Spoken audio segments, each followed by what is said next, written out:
আমরা এবার আলোচনা করব গুগল স্যান্ডবক্স নিয়ে। গুগল স্যান্ডবক্স গুগল স্যান্ডবক্স কি?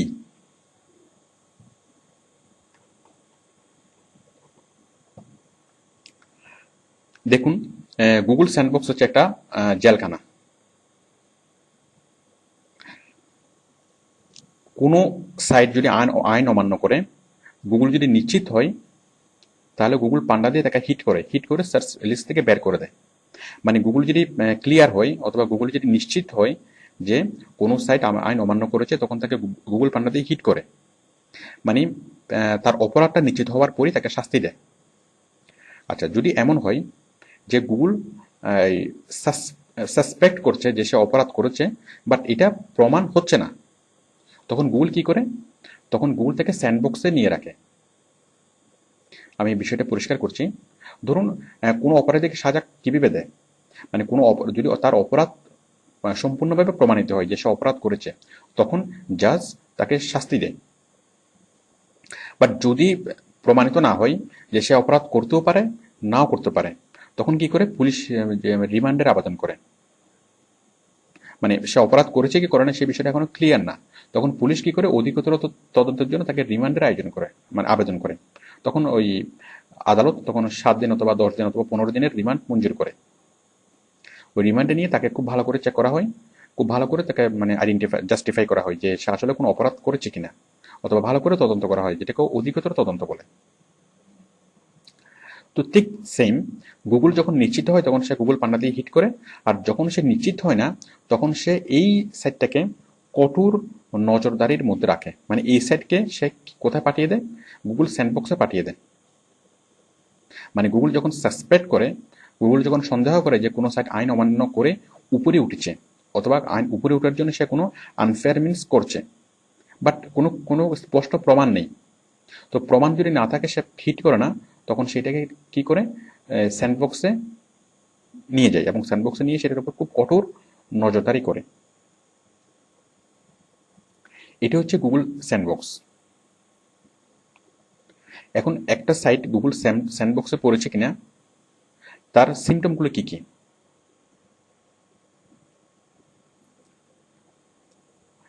এখন একটা সাইট গুগল স্যান্ডবক্সে পড়েছে কিনা তার সিমটমগুলো হচ্ছে যে সার্চ ইঞ্জিনের র্যাঙ্কিং হঠাৎ করে কমে যাওয়া। সাপোজ একটা সাইট আমরা দেখতে পাচ্ছি, ধরুন এই সাইটটা আমরা দেখতে পাচ্ছি 2 নম্বরে, অথবা এই সাইটটা আমরা দেখতে পাচ্ছি 1 নম্বরে। তো এটা যদি নর্মালি যদি এটা তার ফল করে, এটা ফল করতেই পারে, কারণ এটা কম এসইও করা হলে, কম মানুষ যদি ভিজিট করে, সেটা ফল করতেই পারে। সেটা 1 থেকে 5, হয়তো তাই সে 1 নম্বরে ছিল, 1 নম্বর থেকে 5 নম্বরে চলে এসছে, অথবা 5 নম্বর থেকে 10 নম্বরে চলে এসছে। এভাবে গ্রাজুয়ালি ফল করতে পারে। বাট যদি এই সেটটা দেখে যে সে 1 নম্বরে ছিল, 1 নম্বর থেকে হঠাৎ করে সে চলে এসেছে 50 নম্বরে, তাহলে এটা ক্লিয়ার সিমটম যে এটা এই সেটকে গুগল পান্ডা হিট করেছে। আচ্ছা, সিমটমগুলো বুঝলাম। আচ্ছা, আমরা আগের বিষয়টা আরেকটু বলি, যে গুগল যে মানে স্যান্ডবক্স, গুগল কখন সন্দেহ করে যে একটা সাইট আইন অমান্য করছে? ধরুন একটা সাইট তৈরি হয়েছে মাত্র কয়েকদিন আগে, ধরুন মাত্র কয়েক সপ্তাহ আগে অথবা সপ্তাহ 2 আগে, কিন্তু এই সাইট তৈরি হওয়ার পরই এখন গুগলের একদম ফার্স্ট পেজে। তাহলে এটা কিভাবে সম্ভব? কারণ একটা সাইট তৈরি হওয়ার পরে তাকে অনেক সময় নিতে হয়, অনেক দিন এসইও করার পরে সেটা ফার্স্ট পজিশনে আসে। বাট যদি আমরা দেখি যে একটা সাইট, গুগল যদি দেখে যে একটা সাইট তৈরি হওয়ার কয়েক সপ্তাহ পরেই সেটা গুগলের ফার্স্ট পেজে, তখন গুগল এই সাইটের পিছনে তদন্ত শুরু করে যে এই সাইট কোনো আনফেয়ার মিনস করেছে কিনা। এখন যদি সে দেখে যে কোনো সাইট কোনো আনফেয়ার মিনস করেছে, তখন তাকে গুগল পান্ডা দিয়ে হিট করে। বাট যদি সে অনেক তদন্ত করেও যদি কি করে যে কোনো প্রুফ না পাই, বাট গুগল সন্তুষ্ট হতে পারে না, হয়তো গুগল তদন্ত করে কোনো প্রমাণ পায়নি, বাট তারপরে গুগলের সন্দেহ থেকে যায়, তখন সে কি করে? এই সাইটটাকে নজরদারি করার জন্য সে স্যান্ডবক্সে পাঠায়। মানে সে কি করে সে এত মানে উপরে উঠে আসলো, মানে কি করে সে আঙ্গুল ফুলে কলা গাছ হলো, সেই জিনিসটা দেখার জন্য গুগল তাকে কি করে? স্যান্ডবক্সে পাঠায়। এবং স্যান্ডবক্সে তাকে স্পেশালি তাকে দেখা হয় যে তার সে কীভাবে কী কাজ করছে, তার পেজে কারা কারা আসছে, সে কীভাবে লিঙ্ক বিল্ডিং করছে, কীভাবে এসই করছে, সবগুলো কঠোর নজরদারি করা হয়। এটা হচ্ছে স্যান্ডবক্স। তো আমরা এতক্ষণ যা জানলাম যে গুগল স্যান্ডবক্স কি এবং সিমটমগুলো কি, মানে লক্ষণগুলো কি যে গুগল স্যান্ডবক্সে যে পড়েছে একটা সাইট যে গুগল স্যান্ডবক্সে পড়েছে তার লক্ষণগুলো কি কি? আচ্ছা, স্যান্ডবক্সে কতদিন থাকে?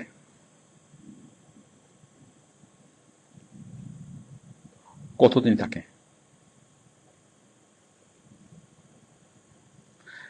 স্যান্ডবক্সে কতদিন থাকে? স্যান্ডবক্সে কমপক্ষে 6 মান্থ। মানে যদি কোনো তদবির করা না হয় তাহলে 6 মান্থ থেকে 1 ইয়ার, 6 মান্থ থেকে 1 ইয়ার সেটা স্যান্ডবক্সে থাকবে। এবং এর মধ্যে গুগল খুব ভালো করে তদন্ত করে দেখবে, যদি সে কোনো আনফেয়ার মিনস প্রমাণ না পায়, তখন সে অটোমেটিক্যালি আবার তার সে আগের র্যাঙ্ক গুগল তাকে ফিরিয়ে দিবে। আবার যদি এর মধ্যেই গুগল বুঝতে পারে যে সে গুগল আইডেন্টিফাই করতে পারে যে যদি সে কোনো আনফেয়ার মিনস করেছে, তখন তাকে আবার মানে তাকে গুগল পান্ডা হিট করে একদম সার্চ লিস্ট থেকে তাকে বের করে দেয়। তাহলে 6 মাস থেকে 1 বছর থাকে। আচ্ছা, আমরা যেটা বলছিলাম যে লক্ষণ কি, যে গুগল স্যান্ডবক্সে পড়েছে সেটার লক্ষণ কি? সেটার লক্ষণ হচ্ছে যে র্যাঙ্কিং দ্রুত নিচে নিচে নেমে যাওয়া। আর গুগল পান্ডা হিট করেছে সেটার লক্ষণ কি? সেটার লক্ষণ হচ্ছে একদমই সার্চ লিস্টেই থাকবে না। তাহলে আপনারা বুঝতে পারছেন যে গুগল পান্ডা এবং গুগল, এখন কোন একটা সাইট যখন গুগল স্যান্ডবক্সে পড়ে যায়, তখন বায়ার মানে দিশেহারা হয়ে যায়, ওই ওয়েবসাইটের মালিক দিশেহারা হয়ে যায়। কারণ স্যান্ডবক্সে পড়া মানে তার সাইটের র্যাঙ্কিং ফল করা।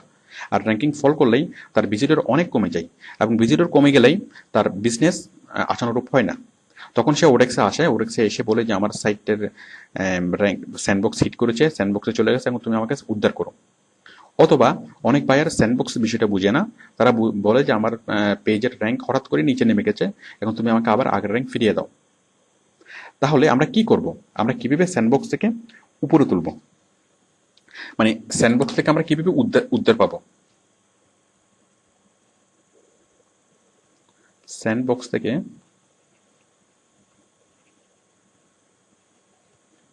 উদ্ধার পাওয়ার উপায়। তো স্যান্ডবক্স থেকে আমরা উদ্ধার কিভাবে পাবো? Very good. স্যান্ডবক্স থেকে উদ্ধার পাওয়ার উপায়টা সেম। আমরা গুগল পান্ডার যে কন্ডিশনগুলো আমরা গুগল পান্ডার যে কন্ডিশনগুলো আমরা পড়েছিলাম একটু আগে, এই গুগল পান্ডার কন্ডিশনগুলো স্যান্ডবক্সের ক্ষেত্রে অ্যাপ্লাই হবে। মানে সেম কন্ডিশন। মানে কোনো সাইট যদি গুগল পান্ডা হিট করে, সেই সাইটটাকে আবার গুগল র্যাঙ্কিংয়ে ফিরিয়ে আনার জন্য আমরা যে ট্রিক্সগুলো আমরা অ্যাপ্লাই করি, মানে যে কন্ডিশনগুলো আমরা মানে যে সিস্টেমগুলো আমরা অ্যাপ্লাই করি, ঠিক সেম বিষয়। আমরা যে 14টা শর্ত আমরা আলোচনা করেছিলাম, যে